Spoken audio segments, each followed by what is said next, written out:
My name is Joshua Bellis. Joshua, can you tell us why you're here today?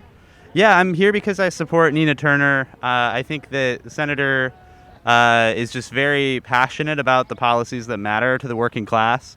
I think that she prioritizes things like a living wage, protections for workers, and so as a Democratic Socialist, I see her as having a lot of, passion for the issues that I'm passionate about. So I support her for that reason. Are you a voter in the district? I'm unfortunately gerrymandered out. I've got like a little section where you can just see I'm just cut right out. But my partner is, and my partner voted for Nina Turner. So, yeah. So I'm curious for the people around here, what do you see as the major difference between Shontel Brown and Nina Turner? So I think like if you're looking for a same old sort of status quo person who's going to protect the corporate interests of American businesses, then you can see Shontel. She supports all of those things. But if you want somebody who isn't compromised like that, if you want somebody who is going to speak to a lot of the things that specifically people in Akron, Ohio and Cleveland, Ohio are struggling with, then Nina Turner is your person. Because Nina Turner actually cares, and she actually isn't taking the money that's going to keep her from addressing those things in an honest way.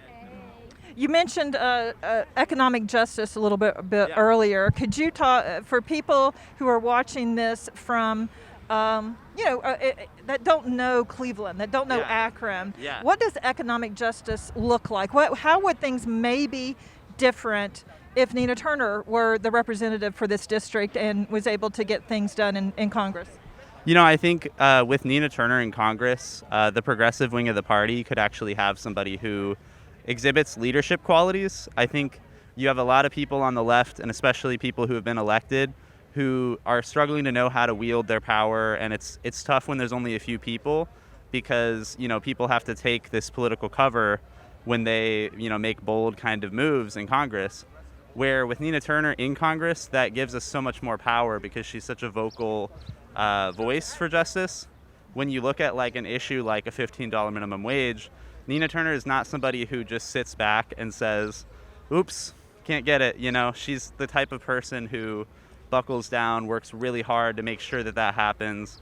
And she will give criticism to the party establishment if it's warranted. And I think that's important because I think in this moment we really need to be able to have those critiques and to be able to address economic issues with clarity. And I think she does that. One of the critiques or the, talking points of the Shontel Brown campaign is that, Nina Turner won't work with Joe Biden, I will. How important is it to you as somebody, from the state for Nina Turner to, quote, work with Joe Biden? I think the idea of I think the framing of it really should be, are you willing to work with Akron? Are you willing to work with Cleveland? And Nina is somebody who's willing to do those things. I would ask, I think in a lot of ways, she represents the things that I care about more than somebody like Joe Biden.